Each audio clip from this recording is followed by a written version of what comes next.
Hey everybody, got some special guests here in town visiting. This is Billy Howerdel. Billy is out here supporting his solo record. This is my tech, Steve Alexander, also of the Black Queen. This is Danny Lohner, aka Renholdër. I'm a big deal in Europe.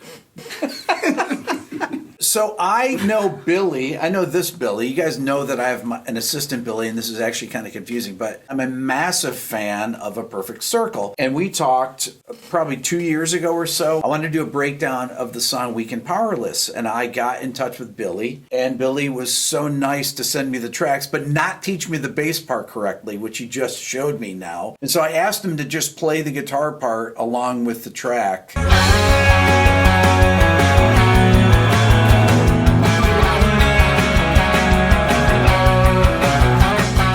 I'm not going to make him do that right now. And Billy has a new solo record that they're out touring on. Let's talk about your solo record that is really incredibly great. This guy, Mr. Danny Lohner, helped me produce the record. Scratch on a napkin ideas were like floating around for, some years, and then you kind of put them together and go, I'm going to make a record out of those songs. And then principal recording started in August of 2019, really. We were like, okay, we're going to finally get into it. Danny and I didn't sleep for a few months. Yeah, done in 6 weeks, not really.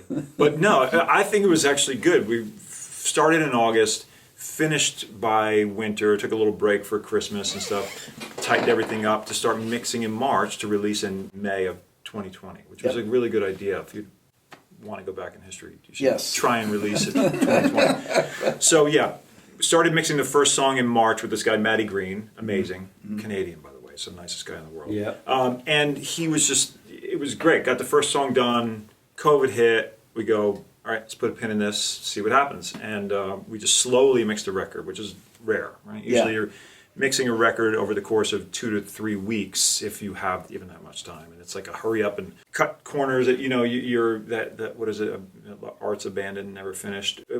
Truly now it could go like, okay, we can really mix the songs we want to over the course of the next few months. And that's kind of the way it went.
You leave the spaces in the bass there in the chorus. Why did you choose to do that?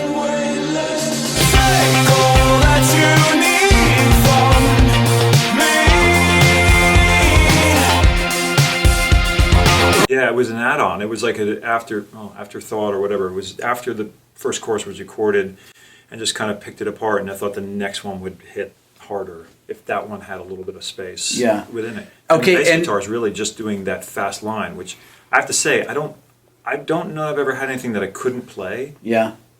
I totally cheated on that part. I couldn't clean do that. I almost could, but it wasn't smooth enough, so I did slow that one down. You're like one 80%. of those guys ruining music with Pro Tools and Auto Tune. One of those guys. Okay, I'm kind of bummed right now. Okay. Let's end it. Let's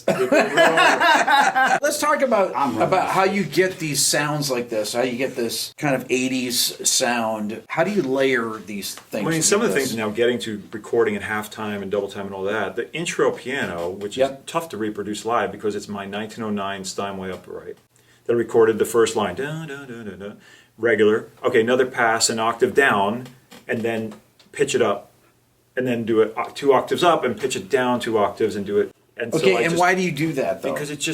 Because I imagined even years ago we didn't have the technology to do something with a plug-in. Right. So the imperfections and the scars and all the warts that come with those things are kind of charming in a way. And Yeah, kind of the lend to artifacts production. of having the pitch change like Yeah. that gives it that character. Yeah. You guys started recording things back when people recorded on tape. What is the difference between recording on tape and recording digitally, and how have you changed what you do since the beginning of your careers? You think back, God, that used to be so hard, and now it's so easy, and I yell at clouds. Is that what it's called? Old men yelling at clouds. Like, kids got it so easy nowadays. I remember thinking, like, I just want 4 tracks to record on the computer because, man, recording to a cassette and bouncing it to the other cassette to get those 4 tracks, and then Ping pong. that's the only, honestly, that's the only analog recording I knew of because I didn't have money for anything else except for a 4-track eventually. It was just, you jumped through a lot of hoops and you had to get creative how to make these things sound decent.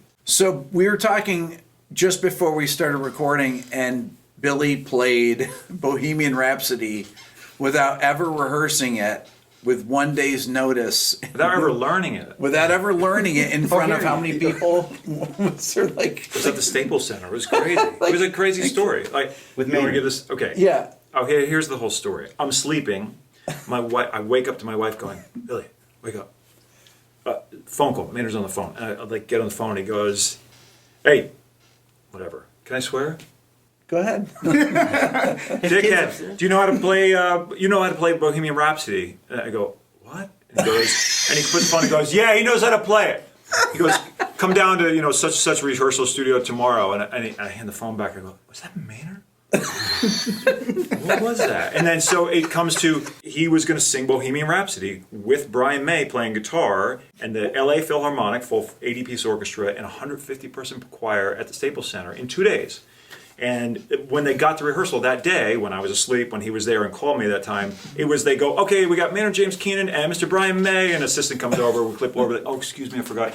He's actually in London, he's not here. So Maynard called me thinking I knew the song. I don't know the song. He's also thinking I would have never it. accepted this had I known that Brian May. Exactly. And so, yeah, so I So you had no idea that you're going to play in front of 1 billion people here at the Staples Center with a 150-piece choir and all this. By the next morning, I knew. And then so I started learning it on my guitar. I play in C sharp, which, well, you guys who watch this channel know this, right? Yeah, drop down to minor third. He's not used to playing in standard. Yeah, I've never played in, for 30 years I haven't played in standard E. So I start learning it and I get partly through the song and go, oh my God, I can't hit the top notes. I got to unlearn everything. Now I'm down to like 18 hours before the show or whatever it is. So I call Danny. Danny lends me one of his standard tuned guitars. He goes, my buddy Oliver Lieber, who's a gear aficionado who you should know. He has the Brian May AC30, tricked out just like Brian May's, and his treble booster pedal. I never played it better except for on stage at the time, which never happened. But he came up from under the stage. Bon Jovi style. No doves Bon Jovi and style. there was no doves and no smoke, but everything but, no, there was smoke. There was smoke. So Maynard was singing, and then Billy comes out, and I asked Billy, I said, how nervous were you? And you were a little apprehensive, right? I was totally nervous. I was like terrified. I never nailed it. I had never nailed it. You're on a Slash catwalk out in front of like a sold-out Staples Center. Yeah. But I was wearing bell bottoms, so I felt pretty confident. But you didn't know when you got woken up that this was... I truly was in the middle of... When did they tell you this is going to be at the Staples Center? The next day? The next day, yeah. Okay. Yeah. And did you think, wait a minute, can I back out from this? I couldn't. I said yes. I don't know. He couldn't get me to remortgage my house. I don't know. I just said yes. I was sleeping. Okay, so let's talk about the difference between A Perfect Circle and your solo record, which doesn't sound anything like A Perfect Circle.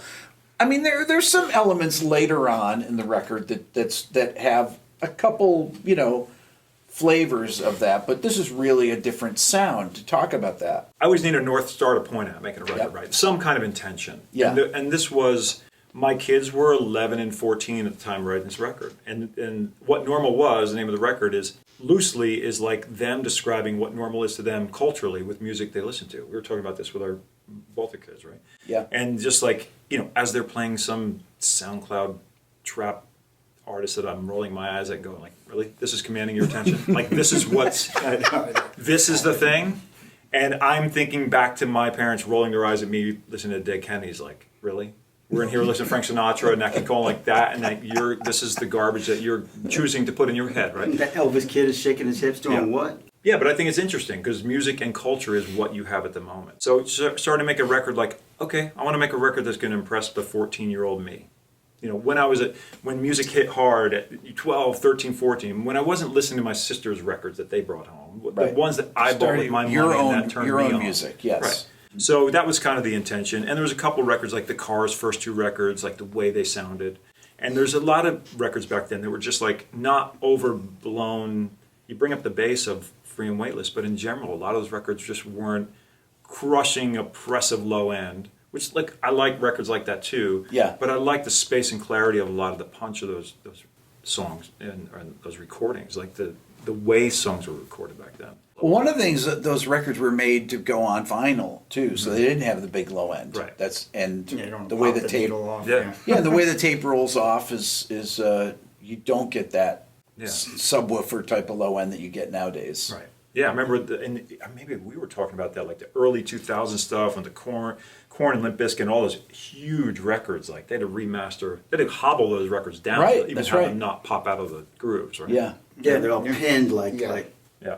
You start making this record. Do you have any of the songs finished? Are you basically writing them in succession? Not in order, but yeah, they're like. But I mean, you have ideas. You have demos of some things. There was right? some keystone or whatever you want to say. Like there was some anchor songs in there that were definitely going to make it, and then some that were. And Danny was big on pushing me on on Bring Honor Back Home and EXP. Those 2. I was thinking about making at least one of them an instrumental. I was like, nobody wants to hear instrumental. That's called a track skipper, dog. So no, but I did have an idea for one of them, and I remember just like putting it down. I was like, oh, cool. And that's what like production, especially with a friend, like having a sounding board and even little interaction is important and necessary, right? You live making like Black Queen stuff, and you'd be sitting by yourself and go like, I need to bounce this off of somebody. Yeah, it's right? like sending files eventually just gets old. You know what I mean? Yeah. You just want Plus to some be in a room. enthusiasm to help like move you along. Or even if you have a friend sometimes just hanging out when you're doing something or whatever, they go, whoa, I like that. No, you gotta have You know what I mean? you gotta have Just input. yeah, you have to have exactly. input from people. It's hard to make. You can't make a record on your own. Yeah. Yeah. And you can't can, make but it- it's not very fun. And you can't make it all at once. And this is something as I'm doing like these meet and greets at our shows, Yeah. we got a small group that come in. Yep. And a lot of them are musicians and talk about like the anxiety of getting things right away. I think too many people think about doing stuff right away. Like you can't make the song that you love immediately. It's all foundational. You have to build upon it. And your first script sucks. And when you write the first draft of your movie, it's gonna suck, and you got to be okay with that. And your You song's also no need different. someone to help. Sorry to interrupt you, but to me, it seems like when I watch a bunch of people work, and I'm super like this, but the mind is a terrible thing to taste, and you can like really like just like convince. You can just fucking be your own worst enemy, and I felt that way sometimes with you when you go, that's too like I was like, no, it's fucking catchy and easy and Yeah, he's good. Danny's good about that. Like I go, I don't know, is that a little too obvious or something like that? It's like, no, like he's good at tapping into what is still tasteful but still can move the needle or like be. I'm a basic bitch too. Like, That's what I'm trying to say. Let's play EXP here. Billy and I were talking about this earlier.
there's so much atmosphere, yet it's so sparse. Just the whole way that you create atmosphere. I mean, this is what I love so much about A Perfect Circle, is that all your guitar parts you come up with and everything are just really beautiful. There's so much atmosphere that the notes that you go for and everything are really the things that I love the sound of.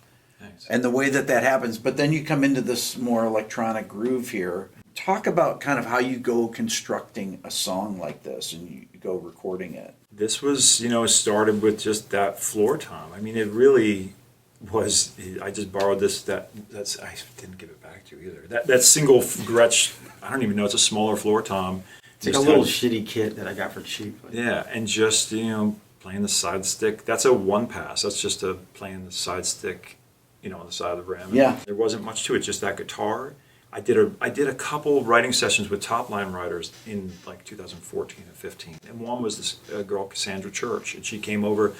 We wound up just shooting the shit for a while, talking, and then by the end she's like, I gotta go, and it's like, maybe we should try and do some music. Like, we never did anything, and I pulled up that loop as a start, just literally the floor tom and that guitar, and she sang that wailing vocal, just syllables, and it was just so beautiful, and then ran out, and I just kind of moved it around, kind of comped it together, and I just thought it was hauntingly beautiful. Yeah. It sounded like a mother banging on the casket of her dead infant. Like, it was just it was so emotional, and everything else kind of got instructed, easily from there. Are you recording in Logic when you're doing this? Yeah, I'm always in Logic. Okay. Yeah. So you're not in Pro Tools? No.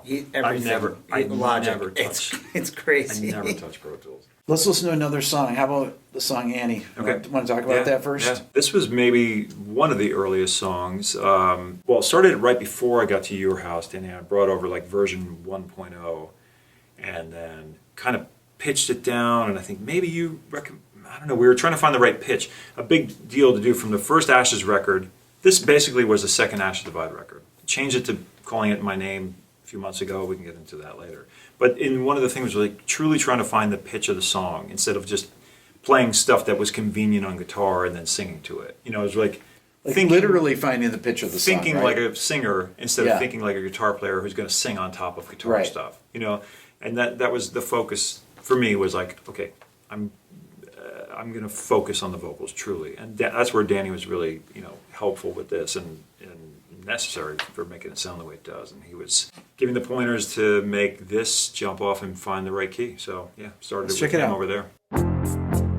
Another wave's on the way, another moment's passing by, while you and I pretend there was something left to try.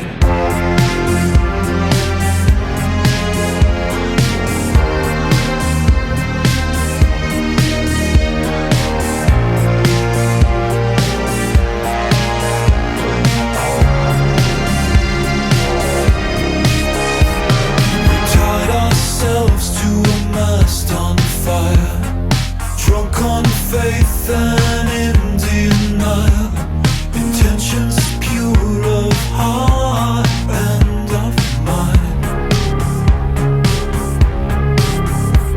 I play God with your fragile heart. You watch my eyes as they lost their spark, drifting rudderless and lost within the fire.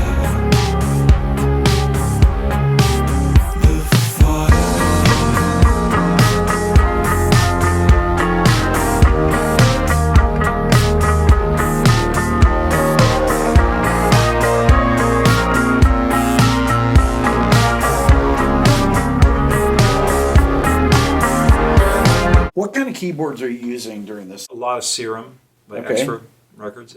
My old assistant Steve Duda, who went on to make one of the best synths. I mean, Serum is amazing. Native Instruments, a little of this and that. I set out to make the record in only Logic plugins, only Logic synths.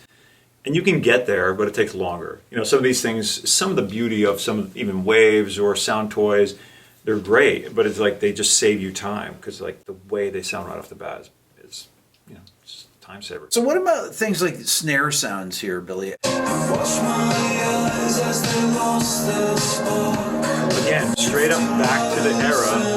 So this one I didn't mind. This is my key. These ones. This is the one This I is was like Dan. adamant. And my hi-hat. This is Danny's beatboxing this whole thing. Not the snare and kick, just the hi-hat.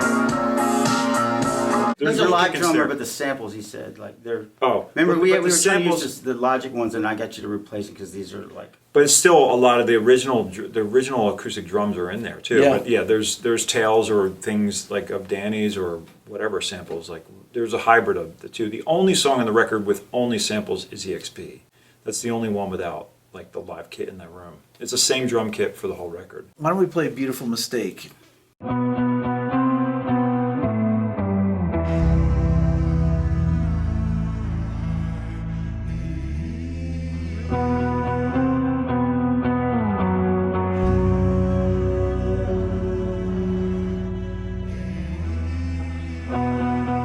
Those sound like very Billy type notes to go to me. This that Billy?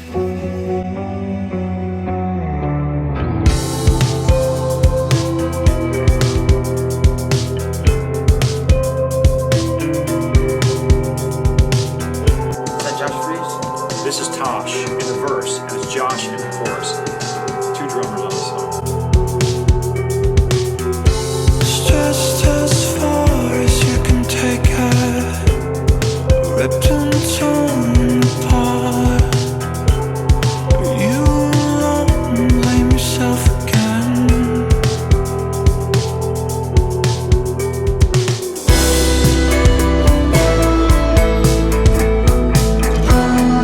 It was a beautiful mistake.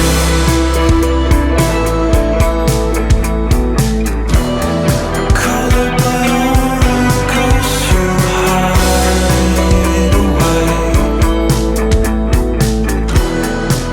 New truths, new hope, new faith.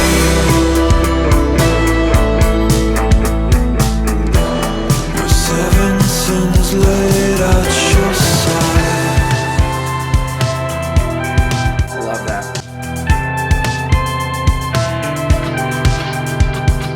Is that a guitar there, Billy? It is, right? But there's a synth under it. Yeah. Also, but yeah. There's so much room for the reverbs and the atmospheric effects. Yeah. You just don't overload the track. No bar chords. Yeah. Something like that.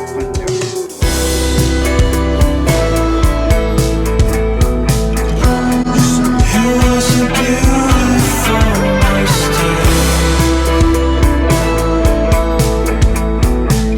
Colored by oracles. That lead bass that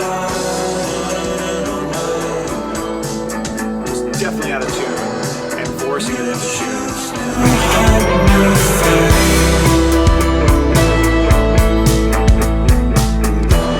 I just love it. It's such a sparse sound. I was worried about this vocal because you can do something in the studio, but then projecting live. And, Yeah. this is all breath, a little bit of note. Now, is it hard to sing things like this live? It Yeah. is, right? It is. Yeah. It's hard because you especially in clubs.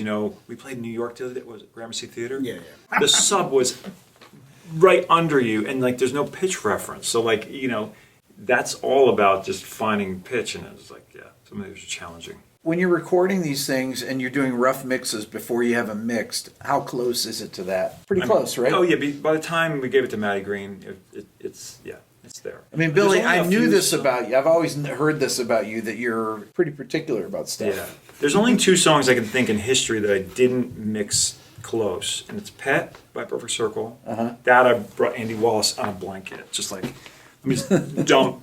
This is the idea of the song, but I really didn't have it. I don't remember the other one. Oh, Renholdër, which was supposed to be an inside joke that we were never gonna. Maynard and I would never tell him Divulge. ever. He called. We're trekking Judith. Never forget. We're trekking Judith. I pick up the phone. Maynard's in the control room at my old studio. Mid fuck your gods. Pre. And so he's on speakerphone. Maynard's over the intercom or whatever on the control room mic. he's talking shit. I don't know if he was drunk. It was or too early in the I was, morning. I was sick. I remember I sounded like Oh, yeah. Boxcar Willie. And he's like, put me on your record. And he's like, we're going to put you on our record. Don't you worry. You know, it's like, kick Troy out of the band. I'm going bald. We'll look rad. We'll be three of us. And whatever. He's like talking smack. And that's what it was. So Renholdër came out already, you know, referencing D. Lohner. And then our tour manager messed it up. Mary Jo is the one that said, oh, you're famous. You're on his record. This was like a month into the tour. I was like, man, I was waiting. I thought you told me when we No, were... Okay, I- they're open for Nine Inch Nails. I was in Nine Inch Yeah, Nails. we were opening for Nine Inch Nails. Danny was in Nine Inch Nails at the time. I was like waiting for some I wrote fan to her. discover it and tell him. Did you? Yeah, and Closer. It had like a hole. And whatever he's working on now. He doesn't know it, but you No, not at all. But yeah, mix-wise, I'm usually trying to get it close. Actually, talk Meaning about how stuff important that is as far as when you record something and you do a rough of a song. How important is it that the people that you hire to mix are, you kind of expect it to be somewhat like you gave it to them, right? Now, I've been lucky enough to work with great mixers, right? And Alan Moulder mixed Meridone. Yep. And again, I probably went so far because I didn't want to be embarrassed. It was my first mix, so I mixed it. Yeah. It's like if you have someone come to clean your house. If you have laundry laying all over the place. No, you you're not always gonna get clean your the- house before. Yeah. If you have somebody come and clean your house, you clean first. You clean first. Otherwise, they're just one of going to my- do the laundry. Every one of my friends is like, I have somebody come over and cleans my house, and but I have to clean the house first. But you Like, do. well, So right. that's my equivalency with mixing. To get it as close as possible, or else now they can concentrate. They don't have to fix problems. You know, Yeah. they can concentrate on making it musical. What moves the song forward? Maddie, with this thing, in particular, your record, you, because of the time thing and the fact he was such a cool dude, because a lot of people are just like, you know, whatever, the algae. Yeah, I'm on the clock, your and you mi- got, yeah, here's you got, your you got mix. 6 I hours. gave you the Green Day snare, like, fuck off, or whatever. It's like, you know, like, but Maddie was like, super way cool Canadian, and it helped finish the record, to be honest, because we would go and kind of like correct a couple things, go, oh, he would help like go, oh, it's a fresh. Yeah, fresh eyes, fresh ears So, on it. what's But, the- I'm saying, like, if all the people like working with Alan Moulder and then Andy Wallace, these are like amazing mixers. Yep.